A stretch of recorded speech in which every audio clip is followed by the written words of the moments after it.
Nous sommes en direct avec maître Laurent Franck-Liénard, l'avocat de Florian, le policier mis en examen suite à la mort de Naël à Nanterre. On se souvient de cet épisode. Et aujourd'hui, donc, information majeure, j'allais dire même colossale, la Cour d'appel de Versailles a requalifié l'accusation contre Florian. Ce n'est plus un meurtre, mais violence volontaire ayant entraîné la mort. Bonjour maître, merci d'être à l'antenne de Sud Radio. J'allais dire au débeauté, cette modification judiciaire est très très importante. Elle change tout. Alors, elle change beaucoup de choses. C'était évidemment du bon sens. Un policier qui tire sur un contrevenant ne cherche pas à le tuer. Il n'a pas l'idée de le tuer. Il a l'idée de le stopper dans son action délinquante. Donc, c'était vraiment du bon sens que de dire qu'il n'y avait pas de volonté homicide dans cette affaire. Maintenant, il y a des implications. C'est la peine encourue, bien sûr, puisqu'il n'encourt plus que 20 ans à la place des 30 ou de la perpétuité qui était susceptible d'être requise. Mais ça, c'est pas la question. La question, c'est qu'il va comparaître devant des magistrats professionnels et qu'il ne va donc pas comparaître devant un jury populaire. Et c'est vrai que dans la mesure où il a été très maltraité par l'institution judiciaire depuis le départ, nous avons tout lieu de craindre la décision qui sera rendue par ces magistrats professionnels. Et ce n'est donc pas nécessairement une bonne nouvelle pour nous, ce renvoi devant une cour criminelle. On passe d'un jury populaire, qui est en assise, avec des jurés qui proviennent de la société et qui décident en leur âme et conscience, et qui jugent en fonction de ce qu'ils estiment devoir juger, alors que là on va passer à... Alors on passe donc d'une cour d'assises, et c'est une cour criminelle, c'est ça le nouveau nom de la jury? Une cour criminelle, c'est-à-dire que c'est une cour d'assises, ça se présente comme une cour d'assises, avec la même procédure, mais au lieu d'avoir un jury populaire, nous avons 5 magistrats professionnels. Et c'est quelle cour? C'est à Nanterre, c'est ça? C'est les Hauts-de-Seine?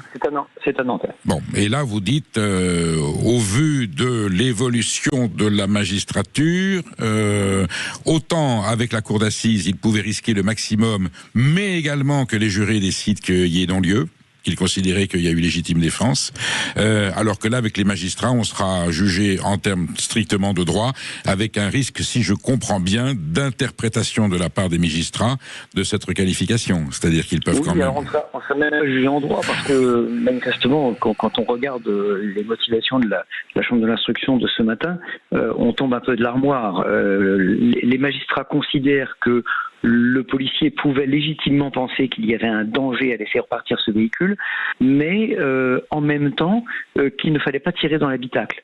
Donc c'est en contrariété totale. Je ne sais pas ce qu'aurait pu faire le policier pour arrêter cette voiture, à part tirer dans l'habitacle. Et c'est tout le problème que nous avons depuis le départ de ce dossier, c'est qu'on ne sait, sur le plan judiciaire, de nous dire qu'il suffisait de tirer dans les roues. Alors que nous avons démontré que techniquement ça n'était pas possible, que la position du policier l'empêchait de tirer dans les roues, et que un tir dans les pneus n'a jamais arrêté une voiture. Jamais. Donc on se heurte à ces affirmations qui sont des affirmations péremptoires et judiciaires, mais je pense qu'un enfant de 10 ans aurait compris que quand on dégonfle la roue d'une voiture, elle peut continuer à rouler. Mais les magistrats ne le comprennent pas. Et ça peut empirer la situation d'ailleurs. Pour autant, maître, la Cour... J'aurais préféré juger par le peuple, puisque le peuple il aurait compris ça.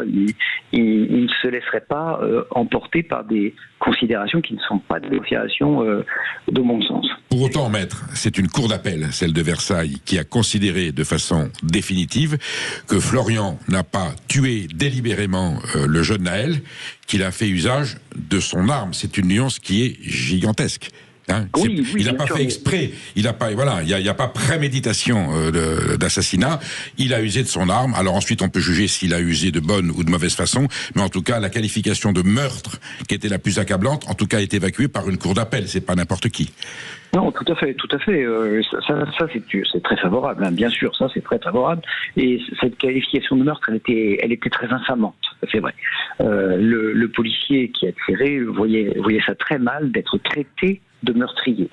Moi, j'utilise beaucoup le parallèle avec les fractions. Vous savez, quand un policier vient casser une porte pour faire une perquisition, il fait une perquisition, il ne fait pas une violation de domicile. Ça s'appelle pas une violation de domicile, ça s'appelle une perquisition. Parce qu'il il le fait légitimement. Voilà, le policier qui use de son arme de service, il commet un meurtre.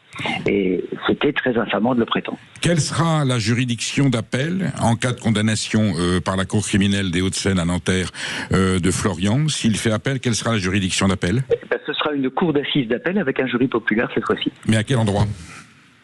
L'endroit n'est pas fixé. Ça ne sera pas forcément Versailles. Mais d'accord. C'est la Cour de cassation qui statue sur la Cour d'assises d'appel. Donc nous verrons. Mais là, ça sera bien un jury populaire, nous sommes d'accord. En appel. Ce sera un jury populaire. Au bout du bout, nous serons jugés par le peuple. Merci, maître.